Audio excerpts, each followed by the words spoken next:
ये किसने कहा आपसे आंधी के साथ हूं, ये किसने कहा आपसे आंधी के साथ हूं, मैं गोडसे के दौर में गांधी के साथ हूं। इस राष्ट्रीय अधिवेशन में पूरे भारत के एक एक छोर से, एक एक राज्य से आए हुए कांग्रेस पार्टी के जो तमाम सदस्य यहां पर उपस्थित हैं, मैं आपकी ऊर्जा को सलाम करता हूं और मैं आज जो प्रस्ताव पेश हुआ है उस पर बात करने के लिए आपके बीच में खड़ा हूं। एक ऐसा मुश्किल दौर है जब सत्ता में बैठे हुए सत्ताधीशों ने नफरत को अपना परमानेंट हथियार बना लिया हो।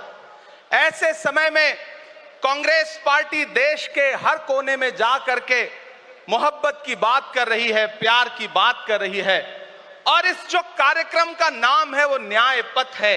न्याय पथ यानी कि इंसाफ का रास्ता, और उस इंसाफ के रास्ते पर अपने अतीत की विरासत को संभाल करके, संजो करके लेके चलता हुआ एक ऐसा न्याय का योद्धा जिसका नाम राहुल गांधी है, जो हम सब के लिए प्रेरणा का स्रोत है। मैं गुजरात में खड़ा हूं, जो महात्मा गांधी का गुजरात है, जो सरदार वल्लभ भाई पटेल का गुजरात है। तो मैं इस गुजरात में खड़ा होकर के अपने अतीत और अपने वर्तमान को मिलाता हूं तो मैं ये महसूस करता हूं और फख्र से सोचता हूं कि मैं वो हूं, मैं कांग्रेस का अदना सा एक वो सिपाही हूं जिसकी जड़ें जाकर के महात्मा गांधी से मिलती हैं और जिसके कदम जाकर के राहुल गांधी से मिलते हैं। मैं सौभाग्यशाली हूं कि मैं कांग्रेस पार्टी का एक अदना सा सिपाही हूं।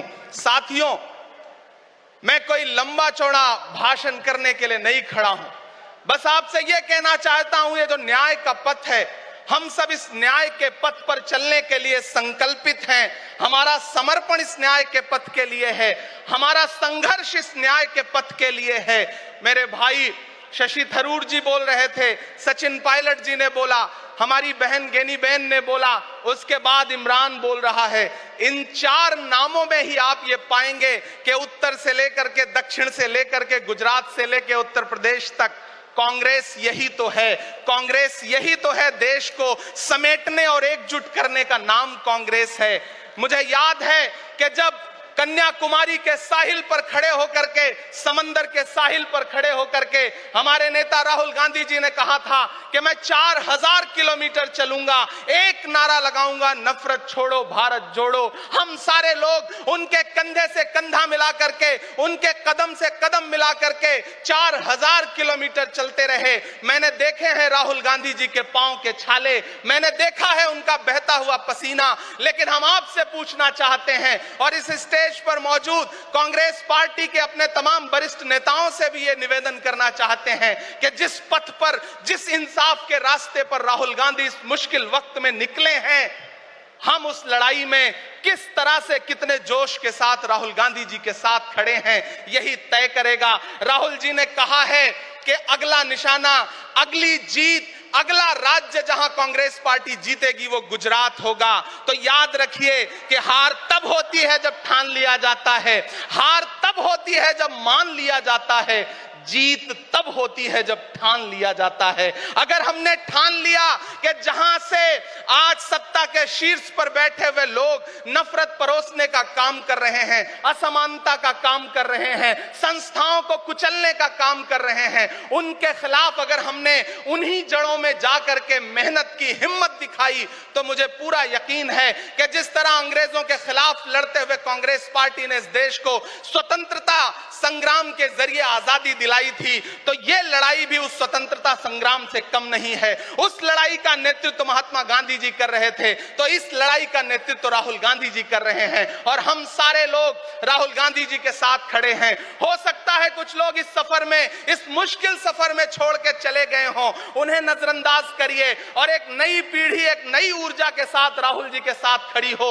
मैं तो कहना चाहता हूं कि कांटे गुल के साथ नहीं चल सकते हैं, बुज़दिल खुल के साथ नहीं चल सकते हैं, रास्ते में जो छोड़ गया उसे जाने दो, सब राहुल के साथ नहीं चल सकते हैं। आप सारे लोग, हम सारे लोग और इस देश के लाखों लाख करोड़ों करोड़ लोग राहुल गांधी जी के साथ खड़े हैं और यहां खड़ा होकर के इस देश के पिछड़ों को, आदिवासियों को, दलितों को, अल्पसंख्यकों को मैं सबको भरोसा दिलाते हुए इतना इतना कहना चाहता हूं कि मेरे भाई, कांग्रेस ही है जो आपकी असली लड़ाई लड़ रही है। मुझे वो दिन याद है कि यह सरकार जब एक बिल लेकर के आई तो रात के 3 बजे भी आदरणीय सोनिया गांधी जी राज्यसभा में मौजूद थी इस देश के लिए, इस संविधान के लिए लड़ाई लड़ने के लिए। और राहुल गांधी जी भी लोकसभा में मौजूद थे उससे एक दिन पहले।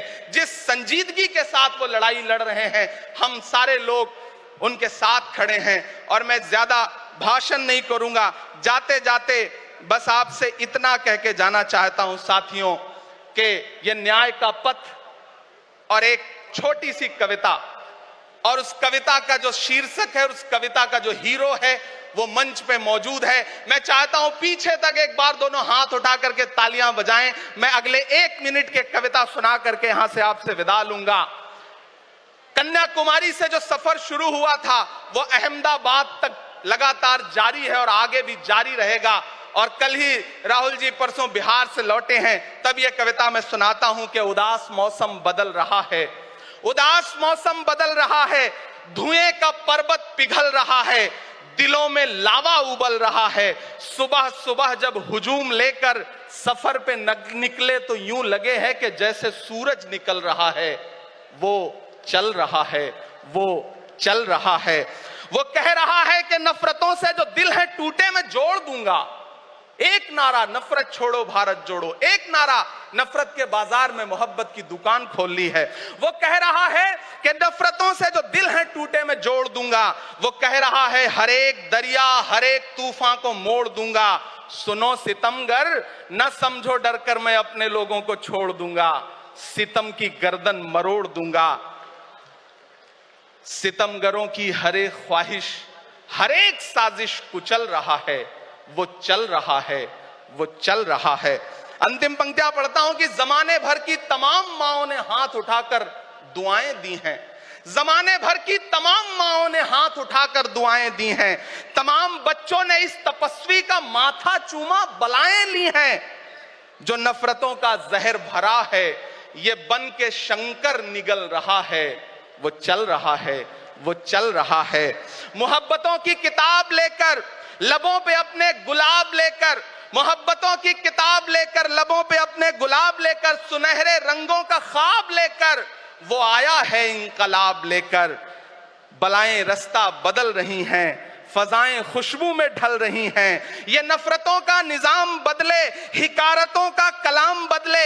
अगर ये रहबर नहीं बदलते तो अपना लहजा अवाम बदले। अंधेरे बेचैन दिख रहे हैं, कोई जो है इस अंधेरी शब में मशाल की तरह जल रहा है। वो चल रहा है, वो चल रहा है, वो चल रहा है। बहुत बहुत आप सबको धन्यवाद दूंगा। साथियों, आपने जिस जिंदा दिली से सुना उसके लिए आपका बहुत आभार। न हम सफर न किसी हमनशी से निकलेगा, हमारे पांव का कांटा हम ही से निकलेगा। वतन की रेत मुझे एड़ियां रगड़ने दे, मुझे यकीन है पानी यहीं से निकलेगा। बहुत बहुत शुक्रिया।